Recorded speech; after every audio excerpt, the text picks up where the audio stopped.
So we recently looked at all 45 Vanguard ETFs, and the most common response I had in the comments was, where is VGT? The Vanguard Information Technologies Sector ETF. The reality is VGT, along with all of the other Vanguard Sector ETFs, are not listed as index ETFs, so I didn't include them. But given how many people asked about VGT and the other sector ETFs, I figured I better make a video about those as well. In this video, I'm breaking down for you every single one of the Vanguard Sector ETFs. We're going to look at their historical performance all the way back to when they were launched back in 2004. And as a bonus, stick around to the end. I'm going to compare the results for those 11 sector ETFs against the other 45 Vanguard ETFs as well.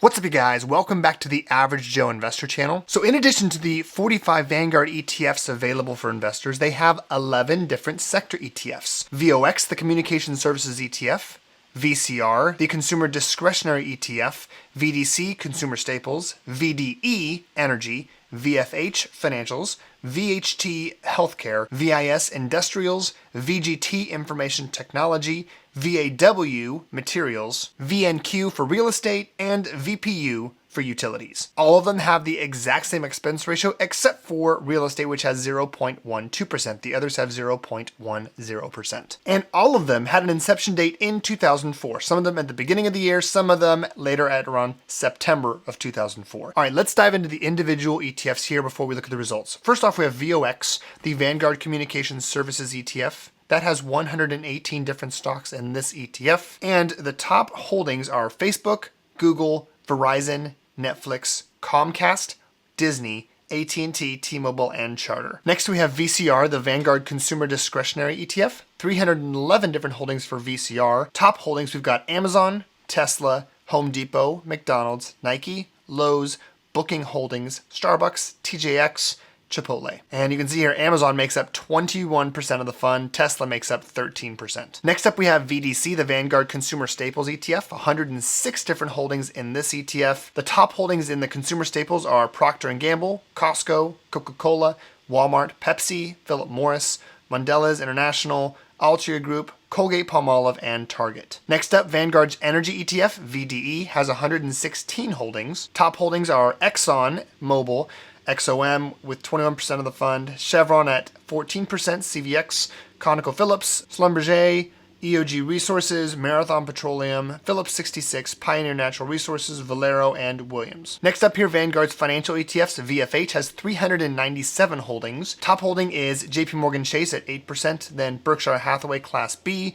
Visa, MasterCard, Bank of America, Wells Fargo, S&P Global, Goldman Sachs, BlackRock, and American Express. Then we have Vanguard's Healthcare ETF, VHT, which has 424 holdings in the ETF. Top holdings, United Health Group at 8%, Eli Lilly, Johnson & Johnson, Merck & Company, AbbVie, Thermo Fisher, Abbott Laboratories, Pfizer, Danaher, Amgen. Next up, VIS, Industrials ETF, 393 holdings. Top results, Caterpillar, Union Pacific, Boeing, Honeywell, General Electric, RTX, UPS, Uber Technologies, Deere, and Lockheed Martin. Next up, the one everyone was hoping to see, Vanguard's Information Technology ETF, VGT, 315 different holdings. Top results here, Apple and Microsoft make up 21% and 17% of the fund, followed by Nvidia, Broadcom, Adobe, Cisco, Salesforce, Accenture, Oracle, and Advanced Micro Devices, or AMD. Then we've got Vanguard's Materials ETF, VAW, with 116 holdings. Top ones here, Lind PLC, Sherwin-Williams, Freeport-McMoRan, Air Products and Chemicals, Ecolab, Newmont, Nucor, Dow, DuPont, and PPG Industries. Then we have the Vanguard Real Estate ETF, VNQ, with 163 holdings. This one, interestingly enough, has 12.77% of the fund in the Vanguard Real Estate 2 Index Fund, so not a specific ticker symbol or a specific stock, but a fund.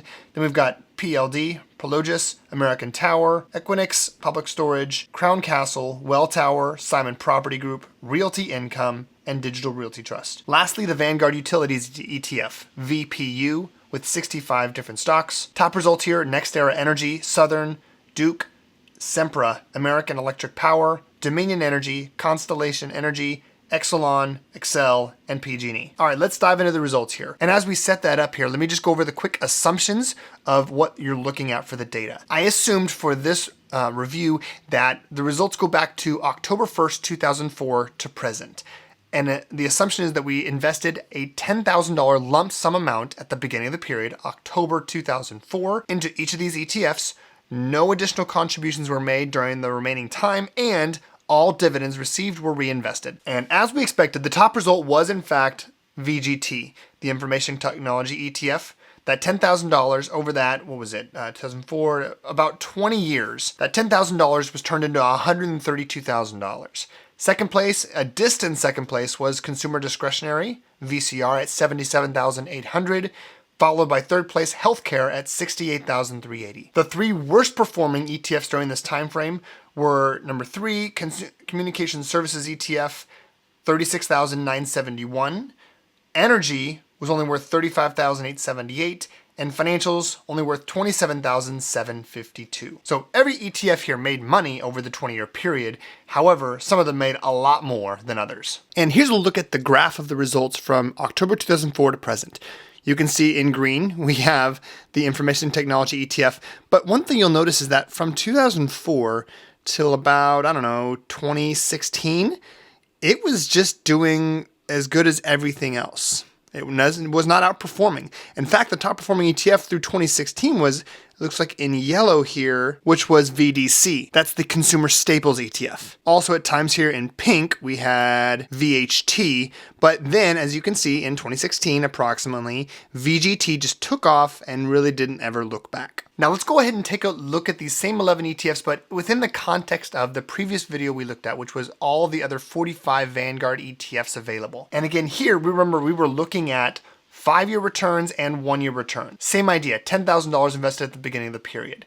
The top 5 results here when factoring in Vanguard sector ETFs, the top 5 results were number 1, Information Technology ETF. VGT was in fact the best result here, worth $30,359 after 5 years, followed by Mega Cap Growth, Russell 1000 Growth, Growth ETF, and then number 5 here, Consumer Discretionary ETF, the second sector ETF here, VCR, in at $21,330. And when you look at the 5 worst ETFs during the same 5-year time period, one of the sector ETFs did make the list. Utilities, VPU, was worth only $13,857. Still made money, but a lot less than the others. And again, let's look at the 1-year returns as well. Top 5 1-year totals for the sector ETFs. We had VGT in the top list again, number 1 at $15,413. It only barely beat MGK, the Mega Cap Growth ETF. Then the others were the same, except for communications also did well here, with $14,317 in 5th place. VCR was a close 6th place. When it comes to the 5 worst ETFs over that 1-year time frame, 4 of the 5 were actually sector ETFs, which is interesting. Utilities, consumer staples, healthcare, and energy were 4 of the 5 worst performing ETFs during the time frame. Of all, was it 56 different ETFs we looked at? 4 of the 5 worst for 2023 were sector ETFs. The big takeaway here, guys, is that year to year, markets change, and depending on what cycle of the economy we're in, that could dictate which sectors do the best. In my opinion, as an average Joe investor, the best thing you can do is to be set up every year for success, and that is to utilize a low-cost index fund or indexed ETF, such as the S&P 500, such as the NASDAQ 100, such as the Russell 2000. S&P 500 is my favorite here because it's the most balanced when it comes to the different sectors of the economy. No doubt, the S&P 500 is still heavy loaded on top, just not as bad as the NASDAQ 100, and certainly not as heavy weighted as some of these sector ETFs. Hopefully you found some value in this video. Make sure to leave your 2 cents down in the comments below. It's my goal to respond to as many comments as possible on the day I post a new video. That's all I got for you guys. Have a great rest of your day, and thanks for watching.